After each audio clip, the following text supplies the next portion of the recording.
नमस्कार साथियों, स्वागत है आप सभी का the nursing aspirants YouTube channel पे। साथियों, बिहार सरकार के द्वारा बिहार परिचारिका नियम यानी कि जो भी नर्सिंग कैडर था 2024 वाला, उसमें कुछ बदलाव किए गए हैं और नया नियमावली फिर से जारी किया गया है। तो इस वीडियो में हम बात करेंगे कि पहले कौन सा नियम था और अभी कौन से नियम जो कि बदलाव किए गए हैं। ठीक है, तो वीडियो को लास्ट तक बने रहिएगा और चैनल को अभी तक सब्सक्राइब नहीं किए हैं तो जल्दी से सब्सक्राइब कर लीजिएगा। ये वीडियो बहुत काम की होने वाली है क्योंकि इसमें कई सारों सवालों का आपको जवाब मिल जाएगा, जिस सवाल का जवाब आप काफ़ी दिनों से कई सारे लोग ढूंढ रहे हैं। ठीक है, चलिए फाइनली बिहार गजट में प्रकाशित कर दिया गया है, यानी कि आपका जो नियमावली नया वाला बना है तो बिहार गजट में आ चुका है, साइट पे अपलोडेड हो चुका है। ठीक है, एक बार मैं आपको दिखा देता हूँ। यहाँ पे देखिएगा 26 फरवरी 2026 को ये अधिसूचना जारी किया गया है। ठीक है, इसमें कौन से नियम है जो कि आपको बदलाव किए गए हैं, देखिए।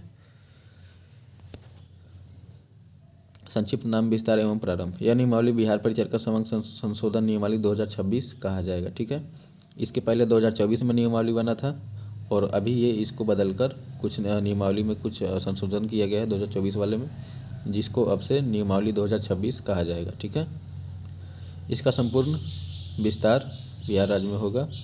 यह संशोधन नियमावली दिनांक 24/4/2025 के प्रभाव से प्रवृत्त समझी जाएगी। ठीक है, आप ये डेट एक बार देख लीजिए, 24/4/2025। ठीक है, ये इसी समय आपका जो स्टाफ नर्स का जो बहाली आई थी वही वाला डेट है। ठीक है, यानी कि उस जो स्टाफ नर्स की बहाली आई है उसमें ये नियमावली आपका लागू होगा। ठीक है, तो ध्यान से इसमें देखिएगा। ठीक है, यह नियमावली राजपत्र में प्रकाशित की जाएगी। बिहार परिचारिका संवर्ग नियमावली 2024 का प्रतिस्थापन। उक्त नियमावली के नियम 2 के उप नियम 8 को निम्नलिखित द्वारा प्रतिस्थापित किया जाता है। अच्छा, अब यहाँ पे देखिए, नियम 2 के उप नियम 8 में पहले वाले में क्या था वो मैं आपको एक बार दिखाता हूँ। ठीक है, 2024 वाला जो नियमावली था वो मैं आपको एक बार दिखाता हूँ उसमें क्या था और अभी आपका क्या बदलाव किया गया है। तो देखिए, ये रहा आपका 9 दिसंबर 2024 को जो नियमावली बनकर आया था नर्सिंग का, वो वाला। ठीक है, अब इसमें देखेंगे कि नियम 2 का जो उपनियम 8 है उसमें क्या था। यहाँ पे देखिए, नियम 2 का 8 नंबर पॉइंट, मान्यता प्राप्त संस्थान से अभिप्रेत है। बिहार राज्य सरकार अथवा इससे अधिकृत निकाय से मान्यता प्राप्त संस्थान, परंतु बिहार राज्य के बाहर अवस्थित संस्थानों के मामले में भारतीय उपाचार्य परिषद यानी कि INC नई दिल्ली के अनुसार उपयुक्तता शर्तों यानी सूटेबिलिटी कंडीशन का पालन करना होगा। ठीक है, यहाँ पे पहले आपका जो ये नियम है इसमें आपका लिखा गया था कि जो भी बिहार के कॉलेज हैं उनको INC से सूटेबिलिटी लेटर, मतलब यानी सूटेबल हो या ना हो कोई दिक्कत नहीं है। लेकिन बिहार के बाहर जो भी कॉलेज हैं अदर स्टेट में, अगर उनसे आपने BSc नर्सिंग या फिर GNM किया है तो आपका INC से मान्यता प्राप्त होना चाहिए उस कॉलेज का। ठीक है, अब देखिए नए वाले नियम में क्या है। नए वाला नियम एक बार मैं संशोधित वाला दिखाता हूँ। देखिए इसमें क्या संशोधन किया गया है। 2 का 8 नंबर, मान्यता प्राप्त संस्थान से अभिप्रेत है संघ अथवा किसी भी राज्य सरकार अथवा इससे अधिकृत निकाय से मान्यता प्राप्त संस्थान। ठीक है, यानी कि पहले था कि जो बिहार के बाहर कॉलेज हैं उनको INC से मान्यता प्राप्त होना चाहिए था, लेकिन नए वाले नियम में आपका जो बनाया गया है इसमें आपका INC की अनिवार्यता ख़त्म कर दिया गया है। ठीक है, आपका किसी भी स्टेट नर्सिंग काउंसिल से अगर मान्यता प्राप्त है तो आपको आराम से आप फॉर्म भर सकते हैं बिहार नर्सिंग। ठीक है, स्टाफ नर्स में। ठीक है, तो ये काफ़ी अच्छी बात है और इस पर काफ़ी सारे बहस भी हुए, कई सारे केस भी हुए थे। तो ये बहुत ही अच्छी बात है और जो INC का अनिवार्यता ख़त्म कर दिया गया है, क्योंकि काफ़ी लोगों को परेशानी हो रही थी इसमें। कई सारे लोगों के जो कॉलेज थे वो INC से मान्यता प्राप्त नहीं था। ठीक है, जो कि बिहार के लोग ही बिहार के बाहर जाकर अगर GNM या BSc नर्सिंग किया था तो उनको काफ़ी दिक्कतें आ रही थी, है ना। तो ये एक नियम आपका संशोधित हुआ। चलिए अब नेक्स्ट वाला देखते हैं और क्या बदलाव हुआ है। अब देखिए 3 नंबर में, बिहार परिचारिका संवर्ग नियमावली 2024 का प्रतिस्थापन। उक्त नियमावली के नियम 6 को निम्नलिखित द्वारा प्रतिस्थापित किया जाता है।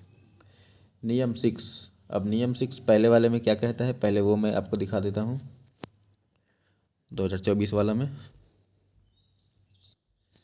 तो ये रहा आपका नियम 6 पहले 2024 वाले में, ठीक है।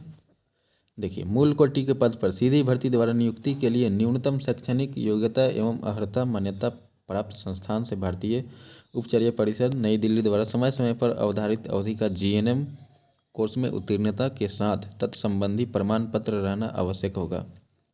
परंतु बिहार राज्य से बाहर अवस्थित संस्थानों के मामले में भारतीय उपचर्या परिषद नई दिल्ली से उपयुक्तता यानी सुटेबिलिटी प्राप्त कर रहना अनिवार्य होगा, ठीक है।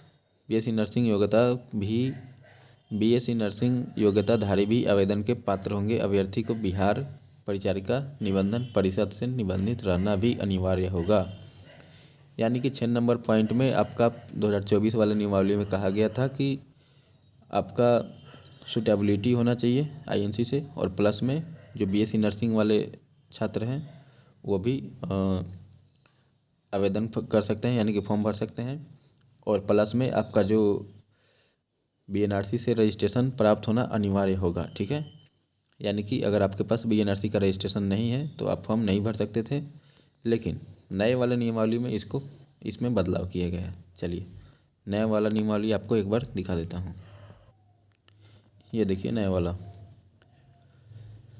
मूल कोटि के पद पर सीधी भर्ती से नियुक्ति हेतु न्यूनतम शैक्षणिक योग्यता एवं अर्हता मान्यता प्राप्त संस्थान से भारतीय उपचर्या परिषद नई दिल्ली द्वारा समय समय पर अवधारित अवधि का जीएनएम कोर्स में उत्तीर्णता के साथ तत्संबंधी प्रमाण पत्र रहना आवश्यक होगा।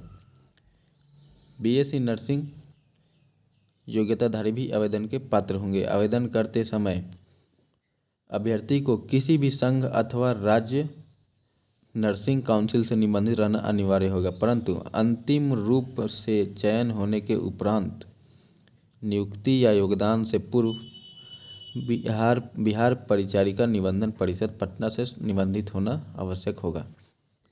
यानी कि उस नियमावली को पहले वाले को हटाकर और इसमें बदलाव किया गया है कि अगर आपके पास फॉर्म भरते समय बीएनआरसी का रजिस्ट्रेशन नहीं है तो कोई बात नहीं, आप फॉर्म भर सकते हैं। लेकिन डीवी या फिर आपका जब से ज्वाइनिंग होगा, ज्वाइनिंग से पहले आपको बीएनआरसी का रजिस्ट्रेशन वहाँ पे आपको जमा कराना होगा, दिखाना होगा, ठीक है। तो ये भी बहुत ही राहत की खबर है। कई सारे लोगों को इससे परेशानी हो रही थी। वो 4000 स्लिप वाला जो मामला था वो अब ख़त्म हो चुका है, यानी कि अब उसका कोई वैल्यू नहीं रहेगा, क्योंकि ये उसी समय यानी कि 25/4/2025 से ही ये नियम प्रभावी होगा, ठीक है। यानी कि ये स्टाफ नर्स वाला जो बहाली आया था उसमें ये लागू होगा। तो कोई फ़र्क नहीं पड़ता है आपने 4000 का स्लिप जमा किया था या नहीं किया था या फिर कुछ भी, आपको ज्वाइनिंग से पहले आपको बीएनआरसी का रजिस्ट्रेशन जमा करना होगा, ठीक है। तो अभी तक जिन्होंने भी बीएनआरसी का रजिस्ट्रेशन नहीं बनवाया है, ट्रांसफ़र नहीं कराया है, तो जल्दी से जल्दी करवा लीजिए, ठीक है। क्योंकि ज्वाइनिंग से पहले आपको यहाँ पे दिखाना होगा। नहीं करवाते हैं तो आपको दिक्कत हो सकती है। तो इसलिए अगर आप प्रोसेस चालू भी नहीं किए हैं तो जल्दी से स्टार्ट कर दीजिए ट्रांसफ़र का, क्योंकि इसमें समय लगता है, ऐसा नहीं है कि थोड़े दिन में 2-4 दिन में हो जाए, ठीक है। तो लगभग जो भी आपका बदलाव हुए हैं मैंने आपको वीडियो में बता दिया, और बाकी ये नोटिस था जो मैंने आपको कल ग्रुप में ही डाल दिया था। तो ग्रुप को अगर ज्वाइन करना चाहते हैं तो कमेंट डिस्क्रिप्शन बॉक्स में लिंक है, आप वहाँ से ज्वाइन कर सकते हैं। बाकी अगर कोई भी दिक्कत हो, कुछ पूछना हो तो आप कमेंट बॉक्स में पूछ सकते हैं। और हाँ, इस नियम के प्रभाव से आपके कट ऑफ में बदलाव हो सकते हैं, क्योंकि काफ़ी सारे लोग थे ऐसे जिनके पास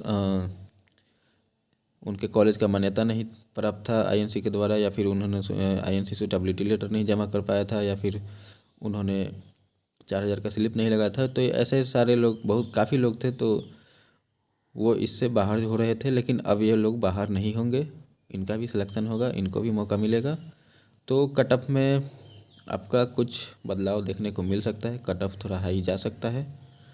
ठीक है, तो और जो पटना हाई कोर्ट में केस चल रहा है उसका भी जजमेंट आने वाला है। डेली कैरी फॉरवर्ड किया जा रहा है, लेकिन देखिए जल्द ही उसका भी जजमेंट फाइनल ऑर्डर आ जाएगा। फिर उस पर मैं डिटेल्स वीडियो आपको बनाकर जानकारी दूंगा। तो चलिए मिलते हैं फिर से नए वीडियो में नए इन्फॉर्मेशन के साथ। तब तक के लिए धन्यवाद। चैनल को सब्सक्राइब करके जरूर रख लीजिएगा।